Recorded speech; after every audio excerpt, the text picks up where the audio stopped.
Hello everyone, welcome back. Today we're starting a brand new fanfic, which is What If Naruto Found Hinata on a Rainy Night 2 Naruto x Hinata Love Story 2 Part 1. If you enjoy this story, please like the video, subscribe, and let me know in the comments if you want a part 2. Now, let's begin the fanfic. Naruto Uzumaki looked up from the book he was reading. He had to give a slight smile as he heard the drumming of the rain on his roof. He had always liked the rain. Granted, he understood why a lot of people didn't like the rain. It was cold, it could really hurt when it came down hard, it was never comfortable being wet, and, really, being stuck in the rain was never fun. However, if you went out in it on purpose, when it was a soft rain, like it was that night, and when it wasn't too cold, it was actually quite comforting. He set his book aside and looked out his window. It was a dark night, obviously, but the rain made what light there was reflect and refract and made it easy to see nonetheless. It's a perfect night to go for a walk, he thought to himself. As he opened the door to his small apartment, he had no idea his life was about to change forever. Hinata Hyuga was crying. As the tears fell down her face, she looked up into the falling rain and felt its cooling drops run over her. This had been the worst day of her young life. She closed her eyes and let the rain pour over her, knowing she would probably end up getting sick. Honestly, she didn't care. She sighed and leaned backward, feeling the solid wall behind her. She slowly slid down until she was sitting on the ground. She pulled her knees up to her chest and wrapped her arms around them and slowly began to go over the events of this horrible day in her mind. First, her father had forced her to spar with her sister Hanabi. She had lost. It didn't help that Hinata had been holding back out of fear of hurting Hanabi, whereas Hanabi had clearly had no such reservations. "You're a disgrace," her father had said. He turned his back on her and walked away. Hinata, tears already in her lavender eyes, rose and ran from the Hyuga compound. She wasn't watching where she was going. In retrospect, she really should have been. Since she was just running headlong down the street, though, she never saw that boy, the one with the ice cream cone. She slammed into him before she saw him, making him drop the treat onto the ground and setting off his temper. The boy and his two cronies had dragged her into the forest and forced her onto her knees, where they demanded she apologize. She tried, crying hard, telling them she was sorry, but the boys didn't seem to think that was enough. Just before they could actually do something to hurt her, the one bright spot of this awful day came to her rescue. "Cut it out," a voice said. Looking up, Hinata was surprised to recognize the boy she had seen sitting on the swing at the academy not long ago. His blonde spiky hair was more than a little distinct.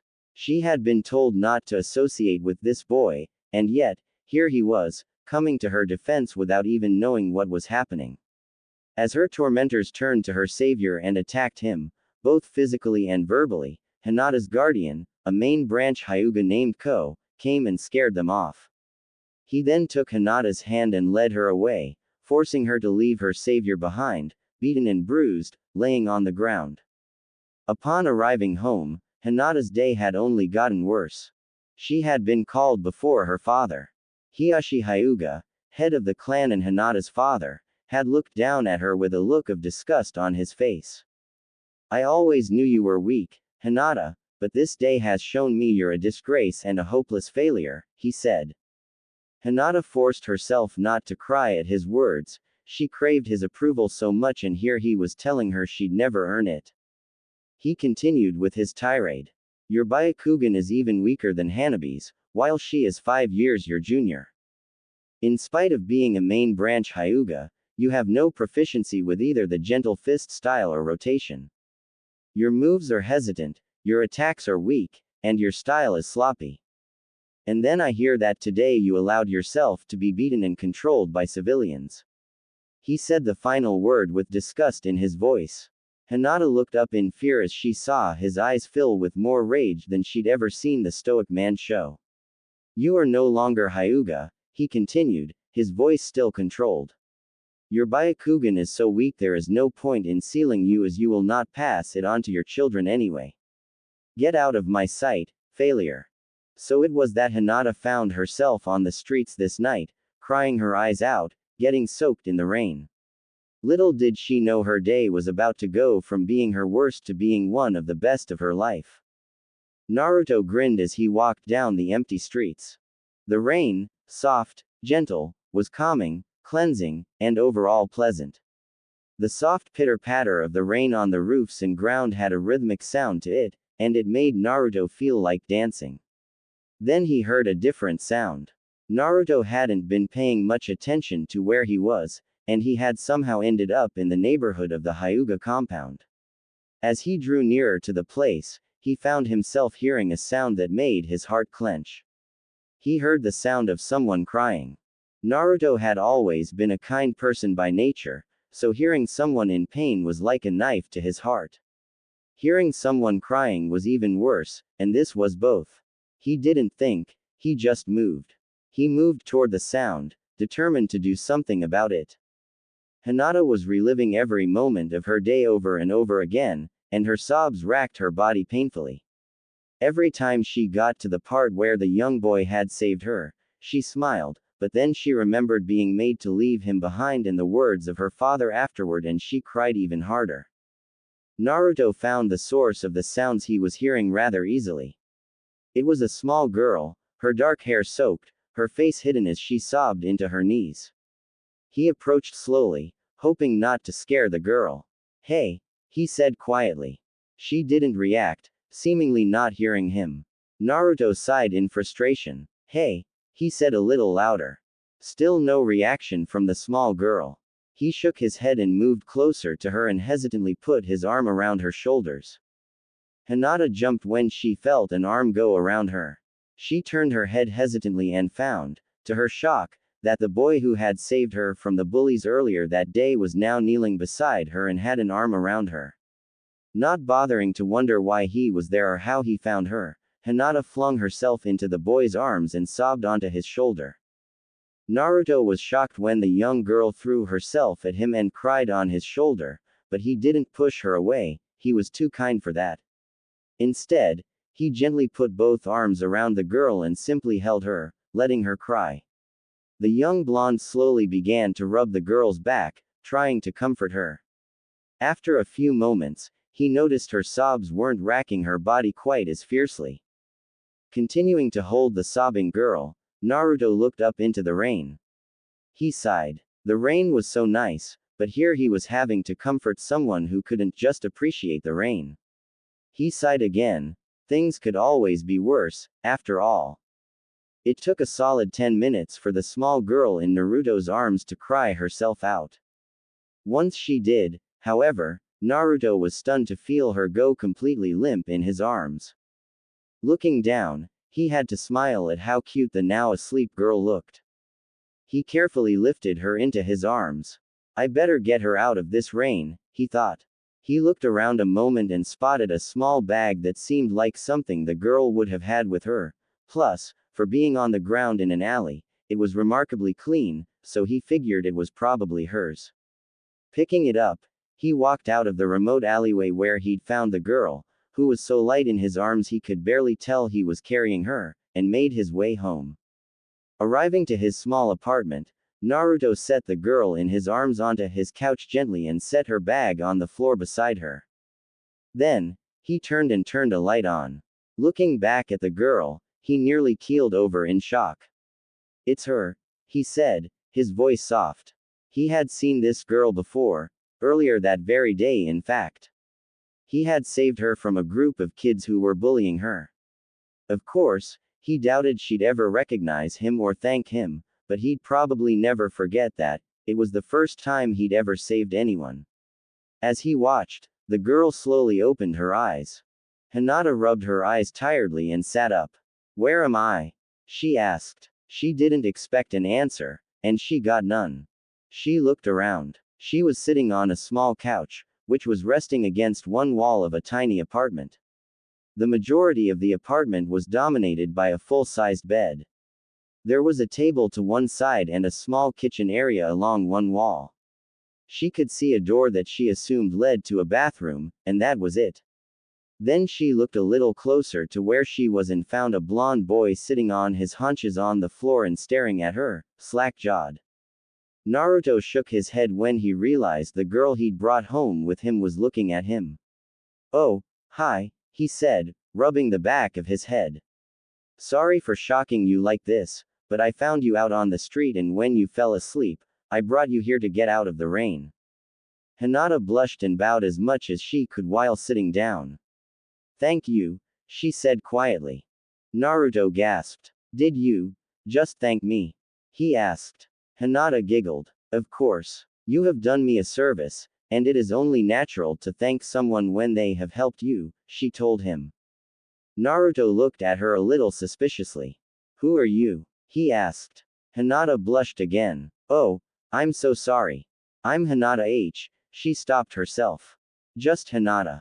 Naruto grinned. "I'm Naruto Uzumaki. And one day, I'm going to be Hokage." Hinata interrupted. Naruto looked surprised, then nodded. "So it was you. You saved me from those bullies earlier today." Naruto blushed and rubbed the back of his head again, nodding. "Thank you for that, too, Naruto," Hinata said. Naruto gasped. Twice now in less than 5 minutes, this girl had thanked him for doing things for her. What's more, she didn't ridicule him about his dream of being Hokage. "So, Hinata, what were you doing out in the middle of the night on a night like this? And why were you crying? Is there anything I can do to help?" he asked. Hinata blushed at his offer, then sighed. It took her a few minutes to fill Naruto in on what had happened to her that day. By the time the soft-spoken girl had finished, Naruto was snarling. "Naruto," Hinata said. Said boy turned and looked at her, one eyebrow raised in question. "Don't do anything to them. I know they hurt me, but they're still my family, and I still love them. So please, don't do anything to them."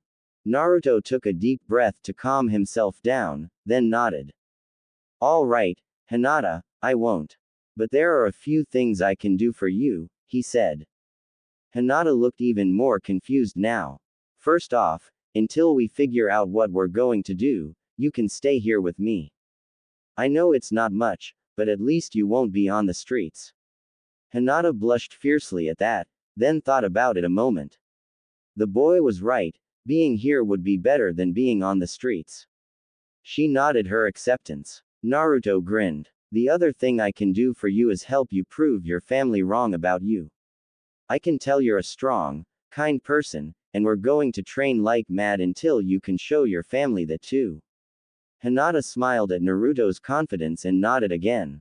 "All right, Naruto, and thank you for everything," she said.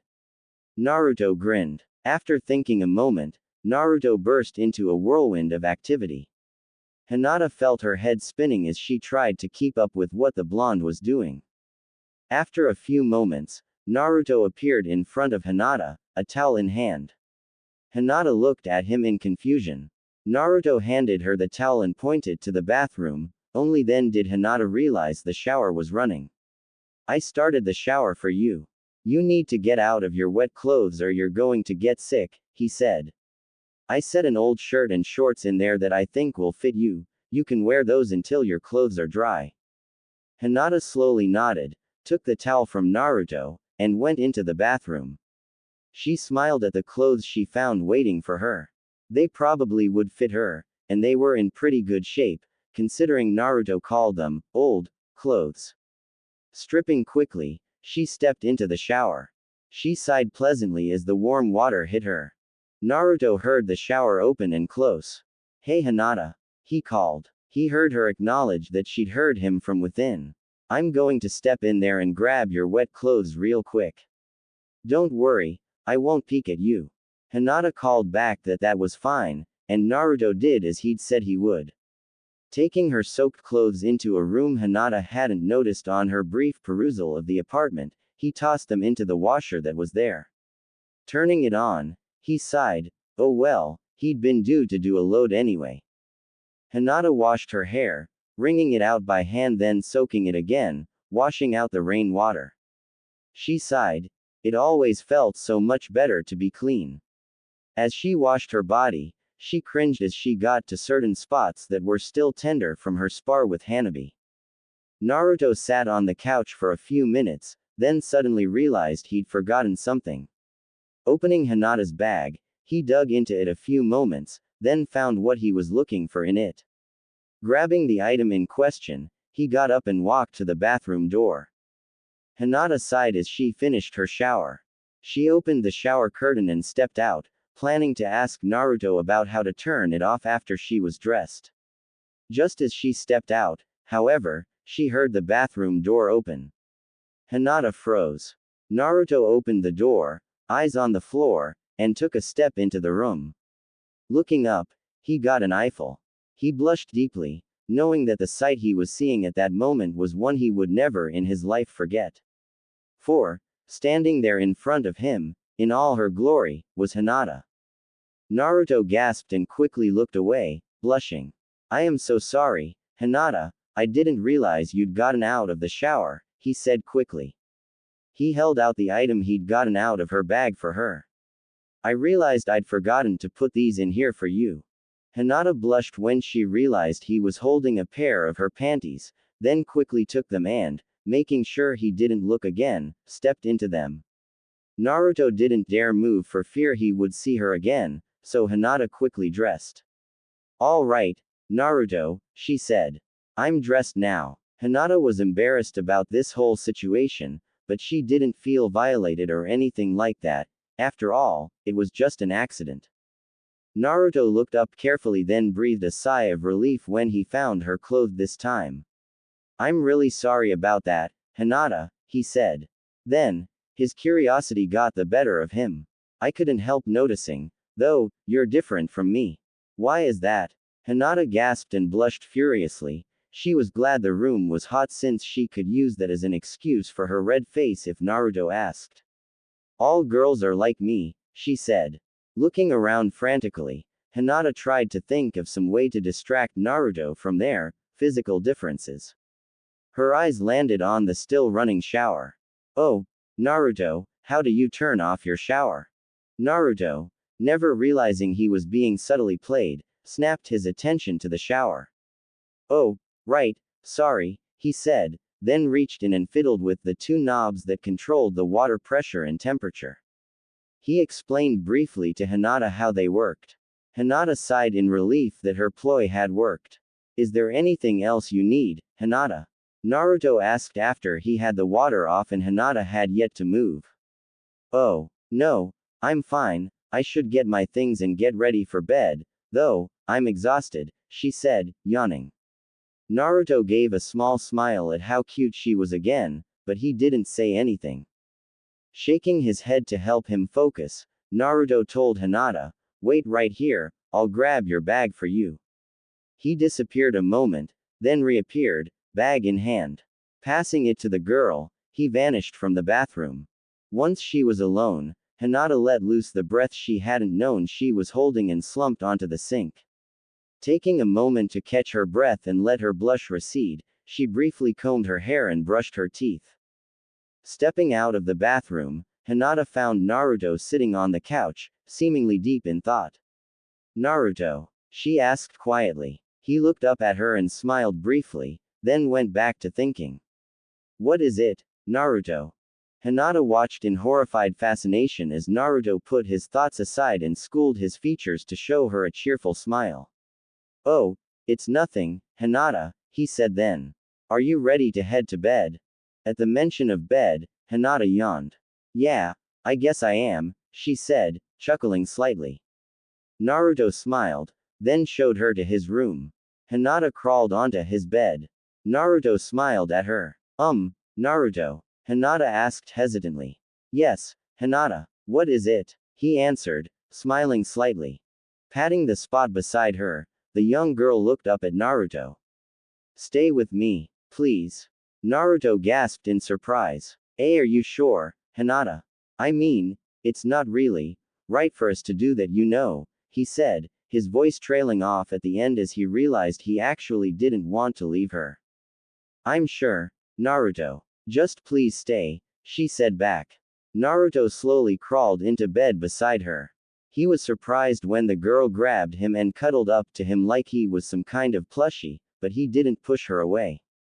Instead, he gently put his arms around her and held her. Feeling the girl in his arms trembling, Naruto suddenly realized she was afraid to sleep alone. Are you all right, Hinata? He asked her. Hinata looked up at Naruto. I'm fine, as long as you're here, she said. I'm sorry, Naruto, it's just that I really don't want to be alone tonight.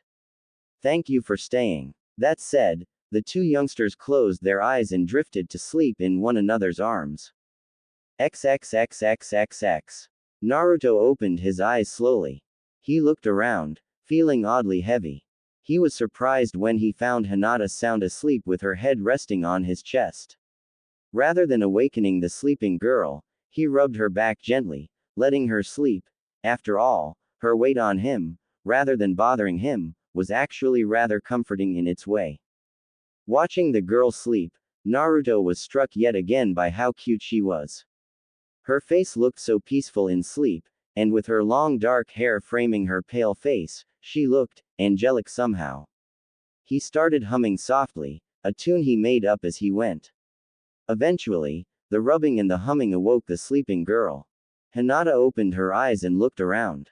It took her a moment to get her bearings. She wasn't in the Hyuga compound or her own bed, after all. Realizing she was still in the arms of her savior, as she still thought of Naruto from when he helped her with the bullies the day before, she smiled. Naruto returned her smile, still humming and rubbing her back gently. Good morning, beautiful, Naruto said, causing Hinata to blush. Good morning yourself, she said back after a moment. She thought a moment. You stayed. Naruto chuckled. Well, sure, I stayed. You asked me to, he said, as if it was the most natural thing in the world. To him, it was. Leaning forward, Hinata kissed Naruto on the cheek. Thank you, she said. Naruto blushed at the kiss, then just smiled and got out of bed. All right, first, I'm going to make us some breakfast, then we're going to go talk to the Hokage and see what we can do about your situation. Oh, is there anything you left behind at your old place you want to get in particular? Hinata thought about that a moment, then gasped. Oh, my diary. And my mother's necklace. I can't believe I forgot them. Naruto smiled softly. It's okay, Hinata, we'll talk to the Hokage and see if he can help us get them back for you, he said. Hinata took a deep breath, then nodded, choosing to put her trust in Naruto. Go ahead and get dressed, I'll make us some breakfast, and we can go see the old man. That said, the blonde disappeared, leaving Hinata to dress in peace. Naruto sighed. It's a good thing I went to the store yesterday, Naruto said to himself. Moving quickly, he pulled out ingredients and began mixing, working efficiently and quietly. By the time Hinata emerged from the bedroom, dressed, Naruto was sliding a pan of cinnamon rolls into the oven. Hinata gasped at the sight and smell of the huge sweet rolls. How did you know, Naruto? She asked. Naruto looked at her, confused. Cinnamon rolls, they're my favorite. She said. Naruto grinned. I'm glad. I was afraid you wouldn't like them, he said. I just had the stuff for them, and I'd been meaning to make a batch for a while anyway, so it's your lucky day, I guess. Hinata smiled again. It's very sweet of you to do all this for me, she said. Naruto chuckled and waved her off. Think nothing of it, Hinata, he said. Now, I'll get dressed so we can go see the old man once we're done eating. That said, he went into his bedroom, changed, and came back out just in time to remove the rolls from the oven. Setting them on top of his stove, he cautioned, they just came out, so they're really hot. Help yourself, but be careful, don't burn yourself. That said, he handed her a fork and knife to cut and withdraw the rolls from the pan. Hinata nodded. She couldn't resist, so she immediately extracted one of the rolls from the pan, being careful to only touch it with her utensils. Sitting down at Naruto's table, she carefully began to eat the very hot sweet roll. Naruto grabbed one of the rolls himself and sat down with her. The two ate in companionable silence. Alright, you ready to go talk to the Hokage and go get your stuff back? Naruto asked when they were both done. Yep, Hinata said cheerfully. She'd woken up in Naruto's arms, they'd eaten breakfast of her favorite food in the world together, and now they were going to go get her stuff back. It was going to be a good day, she just knew it. The two lonely children made their way down the main street of the Leaf Village on their way to meet with the Hokage. Naruto looked at Hinata. He realized for the first time that the two of them really did have a lot in common. They had both lived their short lives so far being very lonely, never being accepted, always having everyone around them reject them just for being who they were. But now they had one another. Hinata, Naruto said softly. Hinata looked up at him, surprised to find a small smile on his face. She blushed at the intense look in his eyes, but smiled in return and nodded for him to go on. I was just thinking how we've both always been alone, never having anyone. But now, we have one another, right? Hinata smiled again. Right, Naruto, now we have one another. Good. And I promise, Hinata, I will never leave you to be alone again, I'll always be by your side, Naruto said, smiling softly. Hinata blushed as the import of his words sank in. I'll always be with you, too, Naruto, she said back, smiling at him. Naruto beamed at her words. Looking up, Naruto saw that they had arrived at the Hokage Tower. Well, here we are, Hinata, you ready? Hinata nodded and the two made their way into the building and up to the Hokage's office. Hey, old man, I need a word with you, Naruto said as he and Hinata entered said office. Hiruzen Sarutobi, the aging third Hokage, looked up at Naruto as he entered. Oh, good morning, Naruto, what can I do for you today? He asked. Naruto and Hinata spent the better part of the following half hour explaining their situation and what they needed. Hiruzen nodded. I think I can take a short time to come help you. I need to talk to Hiashi, anyway. A few minutes later, Naruto and Hinata were approaching the Hyuga compound with the Hokage in front of them. The Hokage demanded to be allowed in, along with his two followers. The two guards at the gate didn't dare defy him and allowed them all into the compound. Naruto and Hinata made a beeline for Hinata's room while the old man made his way more slowly toward Hiashi's study. I'll leave you here to get your things, Hinata, Naruto said. I'm going to do some snooping, I'll be back soon. Hinata nodded. Naruto left her room and began to wander the halls of the building. He was wandering aimlessly, but always with his return route in the back of his mind, until he heard voices. That gave him a target, so he made his way toward where he heard them. Approaching a door, Naruto realized the voices were coming from the room on the other side of the door. He quietly approached it. No one inside seemed to notice him. What he heard made him shake in horror. We are overriding you, Hiashi. One voice said, anger apparent in the tone of the voice. Yes, if she is to be cast out of the clan, she must be sealed, and as you have obviously not yet filed the papers, she is still legally in our clan, so we will seal her. Another added, sounding triumphant. Lord Hokage. A third voice, Naruto guessed this one was Hiashi, said, sounding fearful. I'm sorry, Hiashi, but they're right.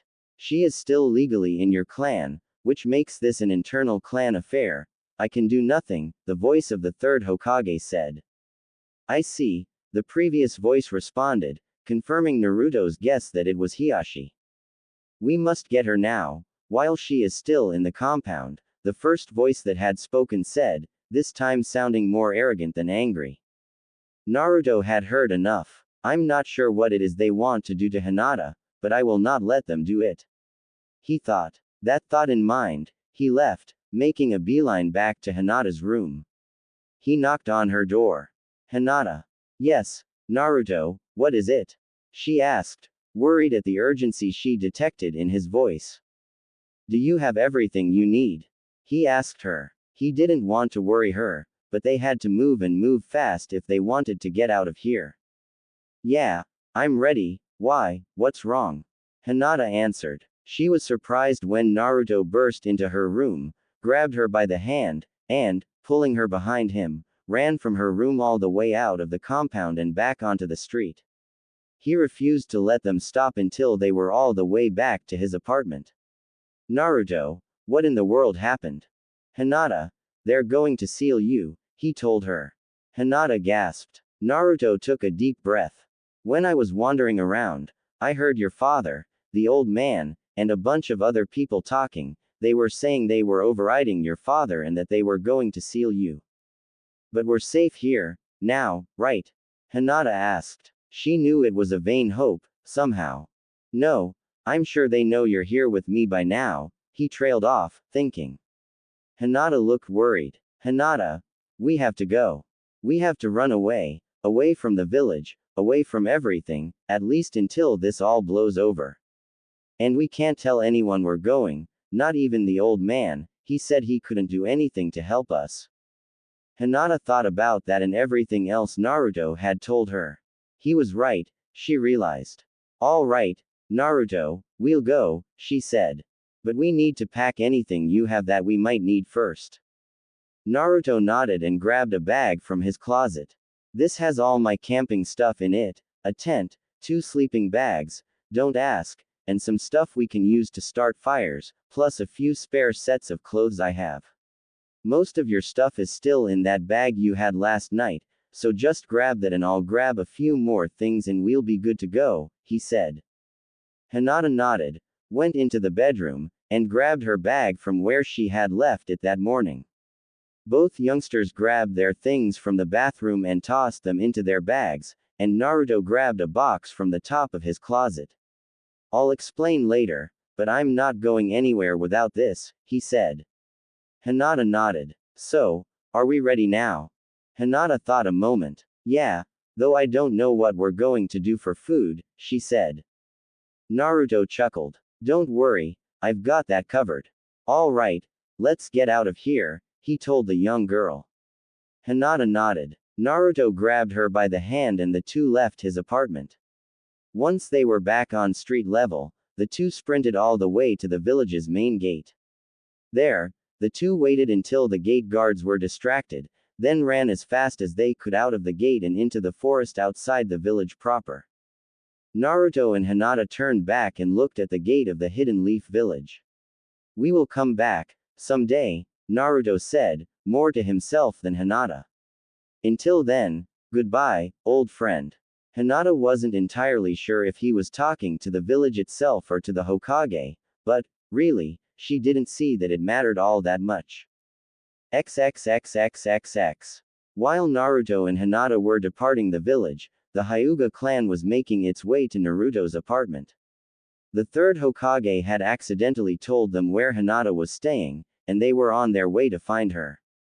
When they got there, Hiashi knocked on the door, hoping to soften the blow somewhat at least. No one answered. Activating his Byakugan, Hiashi commented, "There's no one here."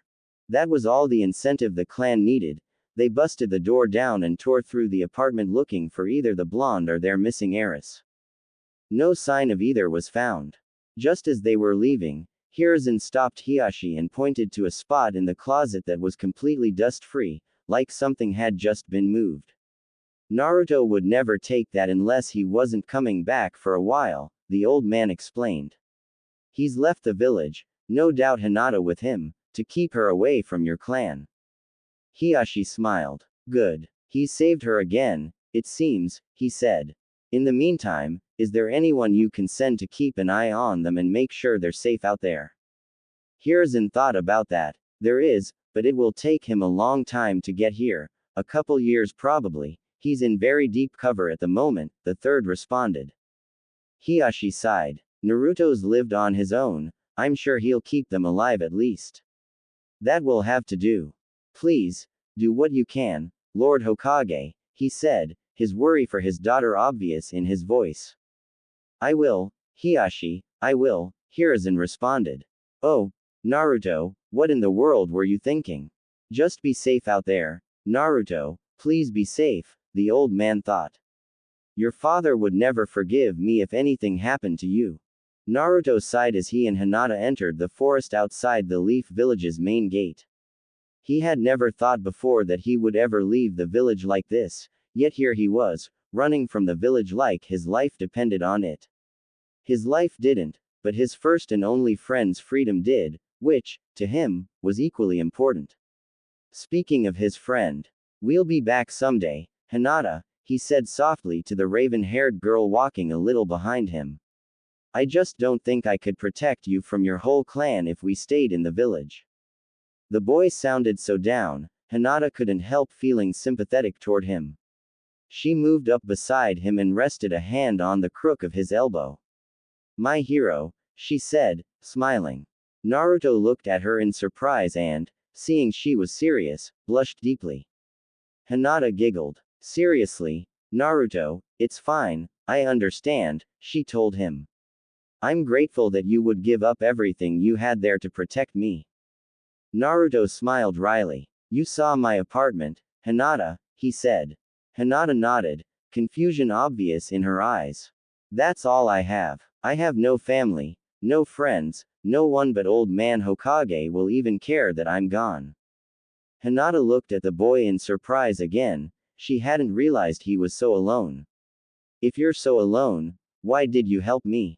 She asked him. It wasn't that she was ungrateful, but she didn't understand why someone with no one to care for or protect them would do those things for someone else, especially someone they didn't know, and especially a failure like her. Naruto turned a small smile on his companion. It's something old man Hokage told me once, he said, his voice betraying how deeply he already missed the third. It was when I first declared that I wanted to be Hokage. Flashback. Naruto was running toward the Hokage tower, excited. He'd finally decided what he wanted to do with his life. The Hokage had asked him a week before what his dream was, and, now, he could finally answer. Old man, he yelled out as he ran. He didn't stop as he crossed the lobby of the tower or as the secretaries tried to stop him. He didn't stop until he had burst into the Hokage's office. Old man, he yelled once more for good measure. The third Hokage, who was indeed an old man now, looked up from the paperwork he was forever dealing with and smiled at the young blonde. I know what my dream is. Hiruzen Sarutobi, third Hokage of the Leaf Village, veteran of 2 wars, hardened shinobi, and longtime widower, smiled at the small boy who had burst into his office. Oh, do you now? And what have you decided your dream is, Naruto? He asked, his voice amused. Naruto pointed at the hat resting on the Hokage's head. I'm going to be Hokage, just like you. He told the man, his excitement diminished not at all. In response, Naruto was treated to a rare sight. The third Hokage's eyes crinkled, the lines on his face deepened a bit as a smile slowly spread across his lips, and, unable to restrain himself, the old man burst into laughter. The military dictator of one of the 5 great shinobi nations laughed long, hard, and loud from deep in his belly until tears flowed from his eyes. Naruto, confused, asked the obvious question, what's so funny? Wiping his eyes and breathing slowly, Hiruzen responded, nothing, Naruto, nothing at all. I think that is a most honorable and admirable dream, and, if you work hard, you will achieve it one day. First, though, I have to ask you, do you really know what it means to be Hokage? Naruto thought about that a moment. It means you're the strongest shinobi in the land, right? That everyone looks up to you, respects you, and acknowledges that you're the best. He asked, his voice rife with childlike innocence. Hiruzen chuckled. While it's true that those things happen when you are Hokage, that's not what being Hokage means, he said gently. Naruto looked at him in confusion. When you are Hokage, every single person in the village must be precious to you. You must be willing to protect all of them with your life, even if they don't treat you the best. It means that you are their protector, their head, and their leader all rolled into one. You are the one they turn to when they are threatened, scared, or in need. You must earn their trust, their respect, and their love in order to actually be Hokage. Otherwise, you are Hokage in name only. It is only by earning the acknowledgement of the people that you can truly be Hokage. Becoming Hokage will not earn you their respect, earning it is only a single step on the road to becoming Hokage. Naruto thought about that. So, if I'm going to be Hokage, I'll have to protect everyone in the village, even if I don't know them. He asked. He was mostly talking to himself, but the third nodded anyway. Naruto nodded after a moment. Then I guess I better get started right now. With that, he ran from the Hokage's office in search of someone to protect, leaving a chuckling Hiruzen behind. Flashback end. So, when I saw you getting bullied that day, I knew immediately what I had to do, Naruto concluded. It wasn't a question to me, you were in trouble, and if I was going to be Hokage, I had to protect you. It was just that simple. Hinata smiled softly, then hugged Naruto. Even so, she said, arms around his waist. You did protect me, Naruto. Even if no one else ever acknowledges you, you'll always be my hero. Naruto blushed. And I'll always be here for you, Hinata, he said after a moment. Hinata blushed as well at his comment. The two stopped and shared a hug for a few moments, then continued on down the path into the forest. Naruto commented after a few moments, you know, Hinata, as long as you're at my side, I feel like I could face the entire world. Hinata blushed again. I mean, it doesn't matter who comes against us, so long as we're together, we'll be perfectly fine. Hinata reached out shyly and intertwined her fingers with Naruto's. It doesn't matter what enemy I encounter, she said quietly. I know I'll always be fine so long as I've got my hero at my side. The two spent the rest of that day walking in companionable silence with their hands linked. The bond they formed that day would be their saving grace in the darkest of times. XXXXXX. Hiashi Hyuga, head of the Hyuga clan, sighed deeply as he entered the room where his council awaited him. Standing before them, he had to force himself to not attack each and every one of them. It is done, he told them. Some looked confused, some angry, and a few apathetic. Hinata is no longer Hyuga, you have no say over her. If she ever returns to this village, you will not touch her. Here, the angry father unleashed a small amount of his killer intent on the few members of the council who were obviously seething over his words. One of the confused members spoke then. If Hinata is no longer a Hyuga, who will be the heir to your seat, Hiashi? He asked. Hiashi sighed again. My younger daughter, Hanabi, will take my place when I step down, he answered. He hadn't been looking forward to telling them that, but what had to be done had to be done. The paperwork for all of this has already been filed with the Hokage. I'm sure some of you in this room will come to regret what has been done this day. With that, the tall, regal man turned on his heel and stalked from the room, his annoyance obvious to those who knew him. Hiashi made his way back to his study and sat at his desk. Pulling out a small scroll he had been delivered some time earlier that day from the Hokage's office, he opened it and read. By the time he had finished, an observer would have been treated to a rare sight indeed. Hiashi Hyuga, head of the stoic Hyuga clan, sat at his desk, sobbing into his hands. XXXXXX. The third Hokage sighed as he looked over the scroll in his hands. The contents had been copied and the copy sent to Hiashi Hyuga, as they concerned him as well. Naruto, the old man thought. What are you doing out there? Are you taking care of yourself? Of Hinata, he hated to admit it, but he worried more about that one boy than about half of the villagers sometimes. Rereading the scroll, he sighed again. He knew this had to be tearing his old student apart from the inside out.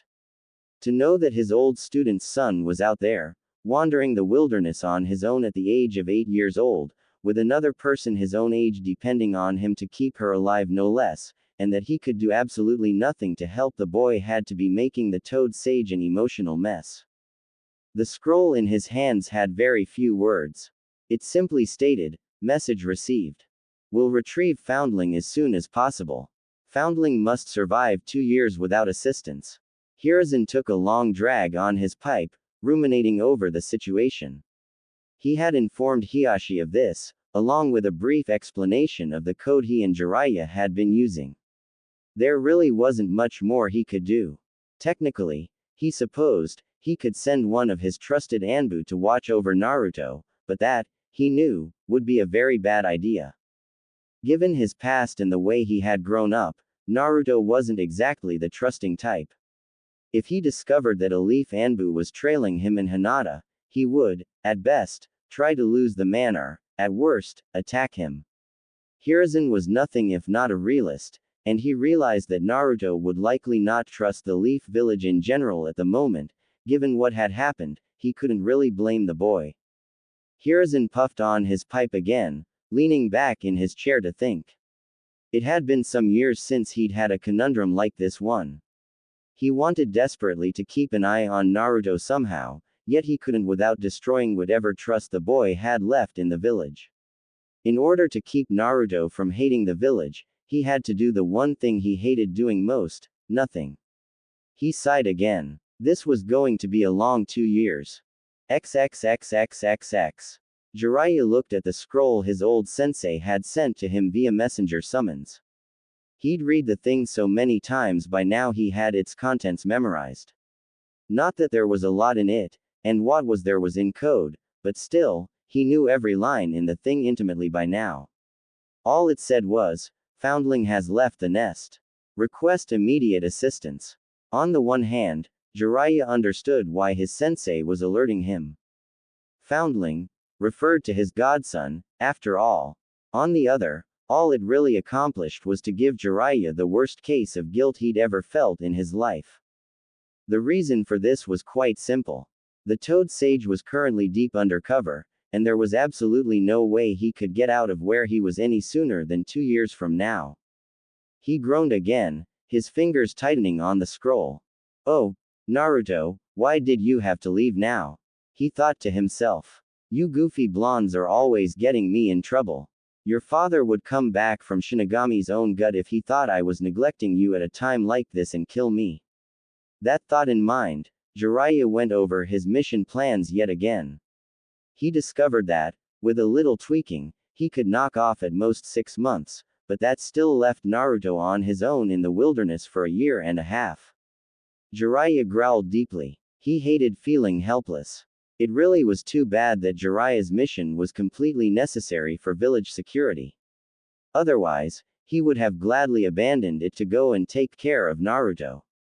Even now, after not seeing the brat for 8 years, Jiraiya could remember him the night he was born, blonde spiky hair just like his dad's and, unless he missed his guess, as spirited as his red-headed mother. Jiraiya smiled briefly as fond memories of his old student and the kid's wife passed through his mind. Jiraiya leaned back against the headboard of his bed a moment, thinking back to the times he'd spent with Minato and Kushina, back when Kushina was pregnant, before everything went to hell. For a moment, Jiraiya swore he saw the two standing before him. He smiled sadly, tears in his eyes. "What would you have me do?" he asked them. Minato and Kushina simply smiled in response before fading away. Jiraiya sighed. "I'm not sure if that means they're proud of me and to keep up the good work, or if that means they think that was a stupid question and the answer should be obvious," he said to himself. He groaned again. Even when I'm only imagining them they confuse the hell out of me without even saying a word." Jiraiya thumped his head a few times on the headboard where he was leaning, trying to think of anything he could do better than he was at present. There was absolutely nothing else he could do to get out of there faster. Nothing. He stomped around the room for several minutes, trying to work out his frustration. He hated feeling helpless like this. Sighing, he flopped down onto the bed and closed his eyes. Soon enough, he fell into a fitful sleep, rife with nightmares of Naruto surrounded by the enemy with no one to help him. XXXXXX. Naruto and Hinata had spent hours walking deeper and deeper into the woods. Now, they found themselves at a small clearing along the path they were following. Naruto set down his bag. "This looks like a good place to camp for tonight," he said. Hinata looked around. It did look like a good place, but them finding it so near to the evening seemed a little too convenient somehow. Shrugging off her suspicions, Hinata moved over to help Naruto set up the tent and start a fire. Hinata watched the young boy. He seemed to be very focused on what he was doing, but she caught him glancing at her a few times as they set up camp. Once the tent was set up, Naruto went to get water, while Hinata gathered firewood to keep their small fire going through the night. Naruto came back from getting water carrying a rather large hare. "I got us dinner," he said, grinning. Hinata smiled and nodded. She was a peaceful person, yes, and she might not have liked killing, but they had to eat something, and the rabbit would do them both good. Hinata was able to find several herbs around that she remembered her mother telling her were good for cooking, and she used them to season the meat. Once it was cooked, the two sat down and ate, both surprised at how flavorful and juicy the meat had turned out, given their less than ideal cooking method. After thinking a few minutes, Hinata asked shyly, "How did you catch the rabbit, Naruto?" Naruto tensed up a moment, then sighed and answered, "I've camped out here before, that's how I knew where this place was. I have a few places where I keep traps set up out here, and don't worry, they don't spring unless I prime them, which I did when I went to get water. On my way back, I found this guy in one of them." Hinata nodded. "I guess that's what you meant when you said you had food covered, huh?" Naruto chuckled and rubbed the back of his neck. "Yeah, that's what I meant. That box I brought with me, well, it'll help with that, too," he told her, hesitating when he considered explaining exactly what was in the box. Hinata accepted that, and the two finished off their dinner, then turned in for the night. Hinata was glad they only had one tent, though she'd never dare say that aloud. During the night, it rained softly, the sound on the roof of the tent reminding both Naruto and Hinata of the night when the blonde had found the girl crying in the alley and invited her into his home. Hinata scooted her sleeping bag over by Naruto's and curled up beside him, her head resting on his shoulder. Naruto responded by putting an arm gently around her. "Naruto," Hinata said softly, her voice heavy with sleepiness. "Yeah, Hinata," Naruto answered, his own voice slow, sluggish. "Even if things haven't gone quite the way we thought they would, I'm glad we met," she said, blushing slightly in the darkness of the tent. Naruto chuckled and squeezed Hinata's shoulders slightly. "Me too, Hinata," he said quietly. The two lonely children were surprised at how easily the rapidly developing affection they felt for one another had chased away the harsh pain of rejection they had each felt back home. Soon, the two were asleep, lulled by the soft sound of the rain. Hiruzen Sarutobi groaned aloud. The last 3 weeks had been the longest of his life. After Naruto had left, he had done everything he could to keep word of the disappearance of Naruto and Hinata from spreading. Despite his efforts, however, word had already somehow reached even as far as the Hidden Rock Village, if the message he was currently reading was to be believed. The message, like most of the ones the old man received, was in code. It read, "Have heard rumors of a sacrificed human and a deposed future head roaming free. Did the foundling pack an extra suitcase when it left the nest?" Hiruzen chuckled at Jiraiya's word choice as he reread the brief message for what had to be the 50th time since he received it. He had already responded, telling Jiraiya that his suspicions were, in fact, accurate. His main worry, however, was the contents of Jiraiya's message. It was clear that, somehow or another, he had heard about Naruto and Hinata leaving the village from a completely independent source. If that was so, it was safe to assume that the Tsuchikage also knew about it, and would likely be searching for Naruto, or, rather, for Hinata. "Oh, Naruto," Hiruzen said softly. "Be safe out there." Taking a deep breath, he added to himself, "If I survive 2 years of this, it'll be a miracle." Just as Hiruzen finished saying this, there was a knock at his door. When he called for the person to enter, it turned out to be Iruka Yumino. The young teacher with the high top-knot haircut and the scar across his face was usually a happy man and had a smile for everyone. Today, however, his face was grim, his mouth set, his eyes determined. "Lord Hokage," He began, I need to speak to you concerning a matter of grave importance. Hiruzen had to smile a little at Iruka's manner. He had liked the young man ever since he was a boy. He had watched over Iruka as he grew up from the class clown of his own generation to the fine young chunin who stood before him now. Even if Iruka's current attitude was atypical of the young man, Hiruzen couldn't help but smile. He had missed Iruka and was glad to see him. Yes, Iruka, what can I do for you? He asked. I had noticed for a couple weeks that 2 students had disappeared from the academy, Iruka said. And now I hear that Naruto and Hinata have in fact left the village entirely. Is this true? Hiruzen looked into Iruka's eyes a moment before nodding gravely.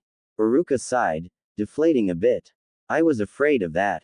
Iruka seemed to consider what he had learned for a moment, then he continued, in that case, Lord Hokage, I feel it is necessary that I begin training and testing immediately to become a Jonin. Hiruzen gasped. He had been trying to get Iruka to put himself forward as a candidate for Jonin promotion, but Iruka had always said the time wasn't right. Now, here he was, practically demanding it. Why the sudden change of heart, Iruka? He asked. Iruka sighed. Apparently, my skills and dedication are not enough, if 2 of my students can vanish from the village for weeks before I become aware of it. If that is the case, I feel I must better myself and become a better shinobi, and I feel that the best way for me to do that is to become a Jonin, he said. I wish to remain a teacher, if possible, but I feel that the time for me to become a Jonin has come. Hiruzen nodded. I will see to it that you remain a teacher, Iruka. You are an exceptional instructor, and I feel that you serve your village best there. If you wish to become a Jonin, however, I will do what I can to help you, including training you myself if need be. I can also suggest others to help you train if necessary. Regardless, Iruka, you have made an old man proud. Your will of fire is strong, and I am proud to call you a leaf shinobi, he said, smiling at the Chunin. After a brief pause, he added, is there anything else, Iruka? Iruka shook his head. In that case, you are dismissed. Iruka bowed to his leader and left his office. Hiruzen leaned back in his chair and lit his pipe. Puffing on it thoughtfully, he muttered to himself, I still wish you could have stayed in the village, Naruto, but maybe there was a reason for this. I wonder, will you even know this old place by the time you return? Jiraiya. The toad sage was pacing back and forth across his hotel room, impatiently waiting for the toad he had sent to his old sensei to return. If the rumors he'd heard were true, not only was Naruto running around out in the wilderness, he had the former Hyuga clan heiress with him, and she wasn't sealed. On the one hand, that would certainly explain why Naruto was out there to begin with, and having someone with him was better than being alone, but, on the other hand, that would mean that Naruto wasn't just taking care of himself, he had a young girl, probably his own age, relying on him to take care of her, too. And Naruto was only 8 years old. Jiraiya was sure the kid had at least some survival skills, having grown up alone, but could he really keep both himself and someone else alive for 2 years? Before the Sannin could continue down that depressing trail of thought, a puff of smoke appeared from nowhere, and, when it cleared, a toad was sitting in his room with a scroll attached to its back. Jiraiya reached out and removed the scroll. His hands shook as he opened it and began to read. He read the message over 3 times. The message itself didn't say much, and it was immediately obvious to the sage that his old sensei's words contained a hidden message. The scroll simply said, Foundling's departure from the nest proves that the flame burning amongst the leaves burns brightly within him. As Jiraiya read and reread the scroll, he slowly smiled as he remembered all the times his old sensei had referred to the flame burning amongst the leaves. Once he realized what that meant, the message became clear to him, and the smile faded from his face as he came to understand that his worst fears had been realized. His godson, at the ripe old age of 8 years old, was wandering around in the wilderness with a young girl his own age relying on him to keep her alive and safe. Jiraiya gave a slight growl. He hated feeling helpless, and there wasn't a damn thing he could do for these 2 for, At the very least, 17 months. The aging man had berated himself at least 1,000 times in the last 3 weeks because of his helplessness. What am I supposed to do? He asked the toad rhetorically. It croaked in response. Yeah, that's what I thought. He resumed his restless pacing, muttering to himself as he barely restrained himself from screaming in frustration. Please, Naruto, please be safe, he whispered as tears of frustration slowly spilled from his eyes. Naruto. Naruto awoke and slowly opened his eyes. Surprisingly, he found his surroundings were still steeped in darkness.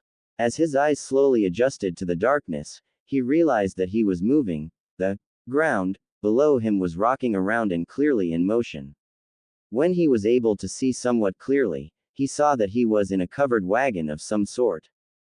Looking to his side, he saw that Hinata was still asleep beside him. Between the bouncing and rocking of the wagon and the heat, which he had quickly realized was much higher than he was used to upon awakening, he was surprised she was still asleep. He reached over and tried to shake her awake. When she didn't react at all, he guessed that her sleep was jutsu-induced somehow. We've been kidnapped, he thought to himself. After a brief moment of panic, and some deep breaths to calm himself, Naruto started to think furiously. Okay, we've been kidnapped. What are you going to do about it, Naruto? At that thought, he chuckled wryly to himself. What can I do? I'm just a kid, after all. Then, the blonde had another thought. Wait a minute, I took Hinata into my home, then we both ran away from the village to get away from her clan, all that just to get kidnapped by someone out in the middle of nowhere. Oh, hell no. As he thought about this, his anger began to rise, soon coming to a boil. As the blonde became more and more angry at the thought of him and Hinata being taken like this, a sudden spike of chakra rose from within him, cloaking him in a red, fox-like shroud with a single tail. He let out a loud roar, which startled the oxen pulling the wagon into running, which, in turn, caused the wagon to jolt into rapid movement. The sudden acceleration sent Naruto flying out the back of the wagon, where he landed and rolled across the ground. In his rage, he only spared a split second to notice that he was rolling across sand. In the next instant, he was running toward the wagon, determined not to let Hinata get taken away from him. Naruto caught up with the wagon a few minutes later when the driver got the oxen back under control. By the time he got there, 4 men were looking into the back of the now stationary wagon. He heard one of them saying, "At least we still have her. She's the one that's really worth the big money. The other one wasn't worth much anyway. So, they mean to sell her, do they? I think not," he thought to himself. Letting out another roar, he ran full tilt at the 4 men. They turned and, upon seeing him coming, attempted to get out of his way. It was too late for one of them, however, as Naruto's first attack, a swipe of his now claw-like hand, hit the man across the neck, killing him instantly.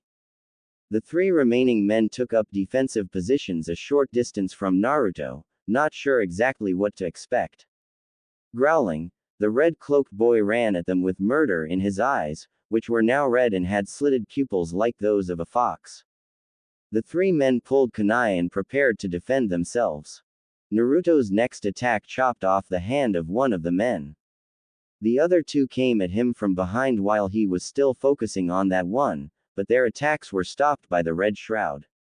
Naruto turned on the 2 men behind him, rage coming off him in waves, and attacked them with one hand each. Both attacks landed, decapitating the 2 men in an instant. The remaining man tried to attack Naruto from behind, but the tail of his cloak moved lightning quick and impaled the man through the chest, killing him as well. By this time, Naruto was covered in blood, none of it his own. As he turned toward the wagon, breathing hard, he saw Hinata stepping down from the wagon and rubbing her eyes. Upon seeing Naruto, Hinata gasped, then ran toward him to make sure he was okay.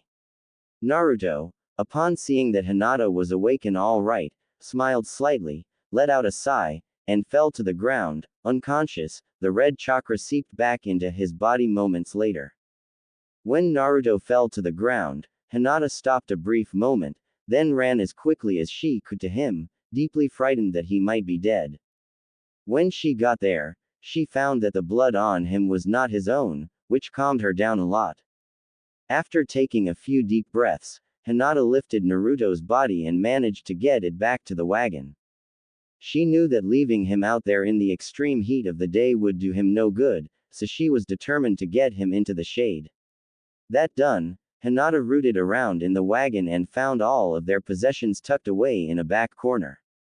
She also found several bags of feed for the oxen and a good amount of supplies, rations, weapons, and so on. I'm not sure what happened, she thought to herself, but it might end up being a good thing. XXXXXX. While Hinata was taking stock of the wagon's contents, Naruto found himself in his mindscape. Falling to his knees, he cried out, "What have I done?" It had taken a few moments for him to realize he had just slaughtered 4 men, but, once he did, he had sunk into a despair unlike any he'd ever felt before. How could anyone ever trust him now? How could anyone ever love him? How could anyone even stand to be around him? A booming voice sounded throughout Naruto's mindscape. "I'm so proud of you," it said. "You have finally shown that you are willing to do what it takes." Naruto looked up and saw a huge, grinning red fox looking at him through a set of bars. "Who are you?" he asked. The fox raised an eyebrow, seemingly curious or surprised. "Who am I? I'm the 9-tailed fox, of course," it responded, its voice minimally annoyed. "That can't be," Naruto responded. "The 4th Hokage killed the 9-tailed fox. Now tell me the truth, who are you?" The fox laughed loudly. "Killed the 9-tailed fox?" it asked. "That can't be. You can't kill any of the tailed beasts, I'd have thought even you would know that." "No, he didn't kill me, he just sealed me in you. In any case, you know it now, and, whether you want to believe it or not, I am the 9-tailed fox." Naruto shrugged. "Whatever, I don't really care," he said, turning his back on the fox. "It's not like anyone could ever love me now. I'm a killer." From behind him, the fox responded, "I can." Naruto turned to the fox, his eyes distrusting. "I'm a killer, too, after all. Why would I hold that against you?" Naruto thought about that a moment, then nodded. "That's true, I suppose," he said. "Still, even then, I'll spend the rest of my life alone now. I'm not worthy of being loved." Grinning widely, the fox told him, "If they won't love you, why should you care about them? Screw them all." Naruto shook his head. "No, I won't hurt them. I'll just live alone." His voice was depressed, making it obvious the boy was on the verge of utter despair. The fox growled, "Why would you forgive them? They hate you and look down on you, why not take your revenge?" it asked. Naruto was about to respond when he suddenly felt himself being pushed from his mindscape. Within moments, he was awake, leaving behind the fox, who was satisfied in the knowledge that it had given the blonde some food for thought, if nothing else. XXXXXX. Naruto opened his eyes and found, to his surprise, he was no longer on the ground outside.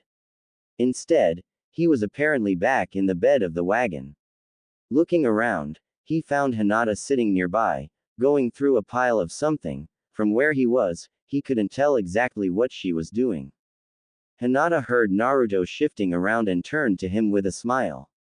"Oh, Naruto," she greeted, coming over by him. "I'm glad you're awake. Are you all right?" Naruto pulled away from Hinata a little and sat up. "I'm fine," he said slowly. Hinata breathed a sigh of relief. "When I saw you covered in all that blood," she said, "I was so scared." Naruto looked at her, his eyes hurt. "Of course you were scared," he answered, his voice emotionless. "I'm a killer, you had every reason to be afraid of me." That said, he turned away from her, not wanting her to see the pain she had caused him with her words. Hinata gasped, realizing what he thought she meant. Coming to him, she put her arms around him from behind and said softly, "No, Naruto, I'm not afraid of you, I was scared for you. I thought you were hurt, or worse. I was terrified of losing you." Naruto looked at Hinata over his shoulder. But how could that be? He asked. I'm a killer. I slaughtered those 4 men. I tore them apart and killed them. I did that, Hinata. How can you care for me after that? Hinata smiled softly at the blonde, realizing at that moment how deeply worried he was that he would lose her. Naruto, she began slowly, choosing her words carefully, why did you kill them? Naruto thought about that a moment, then answered, I killed them to protect you. They were going to sell you, and I wasn't going to let that happen to you. Hinata smiled. Yet again, you've saved me, she said. She leaned in and kissed him softly on his cheek. My hero. Naruto finally smiled. Turning around, he slowly embraced Hinata, who wrapped her arms around Naruto and rubbed his back gently. Naruto finally let out his pain, crying quietly on Hinata's shoulder. Hinata held him close, making soothing sounds in his ear. Soon, the blonde had cried himself out, and the two simply sat together, wrapped in one another's arms as they reaffirmed their affection for one another. After a while, the two separated. Naruto looked around the wagon again and saw what Hinata had discovered a while ago. The wagon was filled with provisions both for the people who had been driving the wagon and for the team of oxen who were pulling it. Hinata said, I've been going through all this stuff, and there's enough here for us to live on for quite some time. There's even plenty of kunai, shuriken, ninja wire, and all kinds of tags. I was separating the tags into different kinds when you woke up. Naruto saw the piles of tags that she indicated. There was a nice pile of sealing tags, a smaller pile of chakra sealing tags, and a small mountain of explosive tags. There were also some tags that hadn't been marked yet and even a small handful of decoy tags. Beyond those were huge piles of kunai and shuriken, as Hinata had stated. The two made their way over to where Hinata had been working. Naruto grabbed a stack of unsorted tags of his own, and they continued to separate them. A companionable silence fell over them for a short while. As Naruto placed a chakra sealing tag on its designated pile, he began to think about what he had seen when he was unconscious. He kept sorting tags, but only half of his attention was focused on what he was doing. The rest of it was mulling over what he should do about what he had learned. Apparently he had the nine-tailed fox sealed in him. Of course, knowing this explained a lot about how people had treated him back in the village. It also gave him an entirely new problem, though. He had to tell Hinata, and he knew it. It wouldn't be right to keep a secret like this from her, not if she was going to be alone with him in the middle of nowhere for a long time, which she likely was. Sighing, he told himself, the longer I wait, the harder it will be to tell her. I might as well just get it over with and tell her tonight. That decided, he returned his focus to the tags. Hinata noticed he had seemed distracted for a while, but she decided not to bring it up, knowing Naruto would tell her when he was ready. By the time they had finished sorting the tags into their separate piles, it was nearing dusk. Naruto had spent that entire time mulling over what he was going to tell Hinata, and it had left his nerves frayed and him in a somewhat touchy mood. Rooting around in the wagon, they found enough tinder and wood to build a small fire, which they did. Then, they dug around in the pile of food in the wagon. Unfortunately, there wasn't much there that was actually usable. A majority of the food was entirely spoiled in one way or another. Once they'd disposed of that, they found they had, at most, a week's provisions. Naruto growled in frustration. He wasn't sure what he was frustrated about, exactly, but this situation wasn't doing his already frazzled nerves any good at all. Sighing, Naruto rooted around until he found the box he had brought with him from his apartment and left. An hour later, he returned, seeming much calmer. Hinata looked at him curiously, and he explained, I was setting some traps. I found some tracks out there that look like they were left by relatively small animals, and I think I'll be able to catch some for us. It might not be much, but every little bit helps, right? Hinata smiled. Yes, that's very true, she said. After a moment, she mused, I wonder what kind of animals live out here. Lizards, I think, Naruto told her. At least, that's what the tracks looked like. Hinata giggled. I've never had lizard before, she said with a small smile. Naruto chuckled. I haven't, either, he told her. Well, I'm always open to new things, and I'm sure you'll find some way to make it tasty. Hinata blushed a bit and shook her head.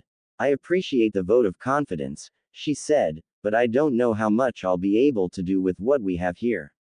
These guys apparently didn't think spices and such for cooking were worth packing, so I don't have much of anything.